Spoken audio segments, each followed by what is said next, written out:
an announcement in boxing.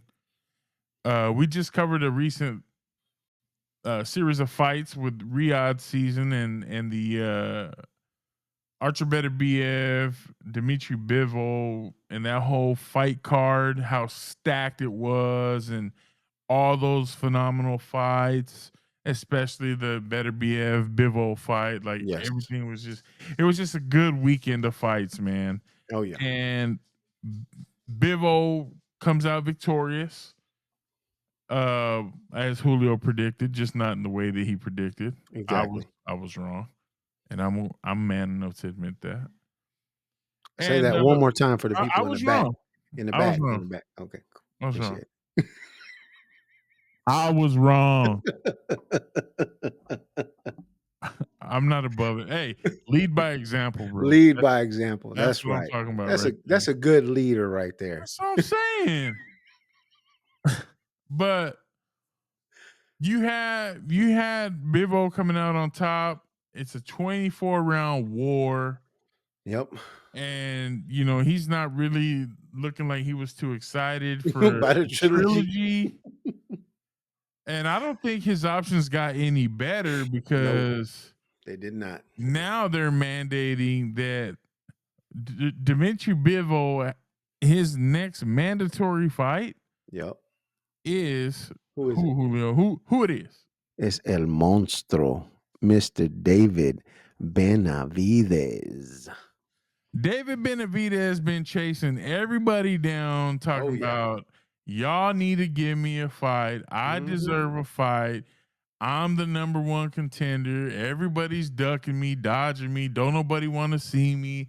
Don't nobody want this smoke. Yeah. I'll fade. I'll run a fade on everybody in this Anybody. division. All of y'all. Anybody could get it. All of y'all. All of y'all. And so now boxing is rewarding Benavidez and saying, Mhm. "Hey, you know what? You've done it. We've seen enough. You're the mandatory." So Bivol now has to get in the ring with Benavidez, and I'm wondering, will he take on that challenge, or will he vacate the titles and just say, "Nah, I'm good." I mean, I don't see him vacating the actual title and being like, I'm gonna walk away from it. I think he will take on the challenge. I don't think that's something that he wants to do, but again, it's mandatory. So either you do or you don't. And if you don't, then you're walking away from your career, from boxing. They haven't really set a date yet that I know of yet for that fight. I think they're wanting to set it for Mexican Independence Day, but I'm not 100% sure on that. I thought I saw some things in the news about that, but all in all, I mean, it's going to be a great fight. You have two solid fighters. David, of course, being the number one contender, as everybody's saying, and an up and coming rising star in that weight division to take on all these people. And again, like you said, the Right. man is calling everybody out. He has called everybody and their mama out basically at this point to get a fight. So he is deserving of that fight and that opportunity to be able to win those belts. Now, is it going to be a walk in the park, as they say? Is it going to be a cakewalk for David Benavidez for him to just move up and be able to start taking people out? Now, mind you, he has won 2 fights in this weight division so far, and he is the number one contender. He's taken out some heavy hitters. So it only makes sense. I honestly thought that they would make Bivol do a trilogy fight sooner than before David Benavidez. But I mean, I can see this as a Well, they're shooting for 1 to 3 fights. Eddie Hearn, who's got he's promoting Bivol, said the three names right now that we're looking at is Beterbiev in a trilogy, Mhm. Canelo Alvarez in a rematch, or Okay. Callum Smith. Now, when you hear Callum Smith, you immediately kind of figure out like, hey, are we protecting Bivol right now? Like, are we trying to make sure Yeah. he kind of stays with the title for more than one go round? WBC's like, hey, make it happen. Like, we don't care. Benavidez deserves a shot. The story behind it goes that Benavidez and Bivol were sparring partners. David says, "Hey, I had him in the corner. I lit him up with about 15 to 20 rapid fire shots. Mhm. Almost dropped him. After the round ended, Bivol's team said, "Hey, we don't want you back for any more sparring." And that was the end of that.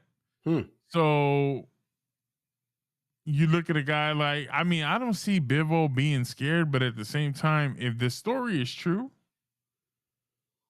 I can see why Bivol would say, "Hey, you know what? We don't," or his team would be like, "We don't want that fight." Yeah. And it could be that Bivol vacates, man. Wow. So you're leaning more towards him vacating the belt as opposed to taking on the fight with David Benavidez. Yeah, I mean, if the story is true, Benavidez is like, I almost dropped him. I'm not lying. I don't have to lie about anything. There were a lot of people who saw the sparring. Uh, the sparring was a great sparring session for me. He said, I sparred Bivol a couple of times. The last time I sparred him, I almost dropped him. I caught him in the corner. We had 4 rounds. And this Interesting. was the last 20 seconds. I lit his ass up with like 15 to 20 shots. I'm not lying about that at all. But after the round ended, they said they didn't want to spar anymore. So Wow. David Benavidez, he doesn't look like he's not just like cut and jacked and all that. I mean, No. he used to be a fat boy, right? Yeah. And he's gotten himself into a nice weight and he's making the most of it. Oh yeah. Um, but Bivol looks like just a big dude, right? Yep. And he looks a little more defined and stuff like Mhm. that. But it's not always the physique. Like It's it not. sounds like Bivol got Look at snuck up Tyson on. Fury, bro. Look at Tyson Fury.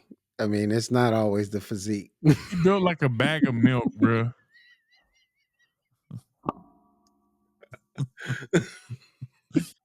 And he's dropping people. He's I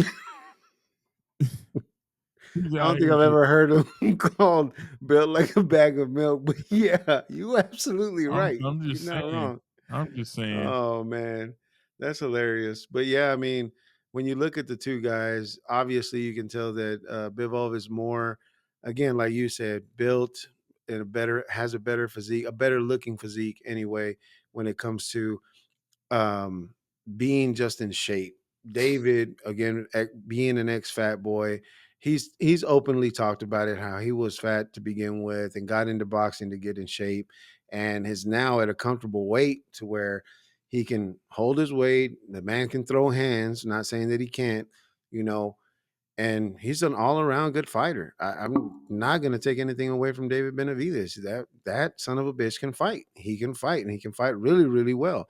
The one thing I will say about David is that he doesn't have great defense, which a lot of Mexican boxers aren't really great with defense. Not saying that not all of them are, because Canelo does have a real good defense, but they also come with strong chins as well. That's why we can take all the punches and not go down and continue to fight throughout a fight. But with that being said, I don't see, in my opinion anyway, I don't see Bivol vacating the belts, even if the story is true.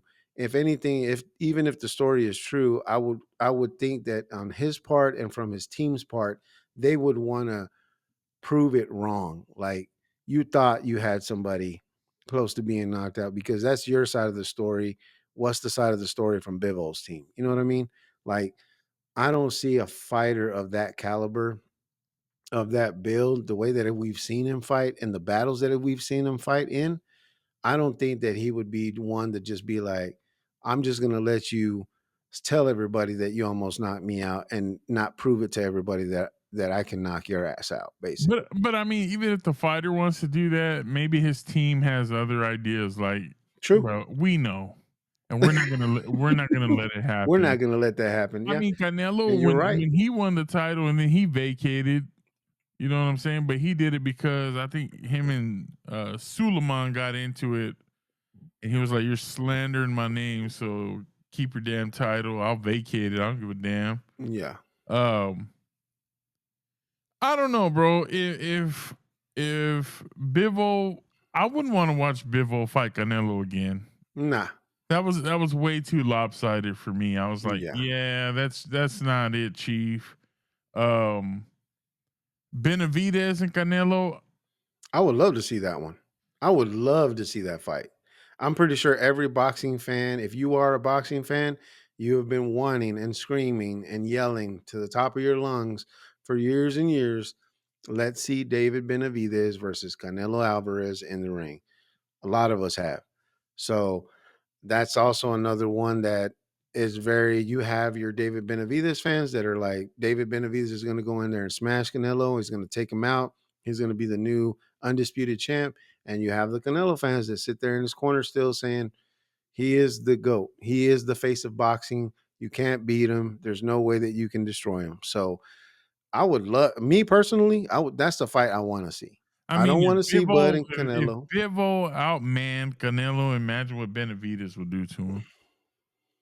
We'll see. If it ever happens, we will see. I'm just saying. Turkey al Sheik, make it happen. Make it Make it make it happen. happen for cheap. For real. Like you did this last round of fights For real. coming in at $30.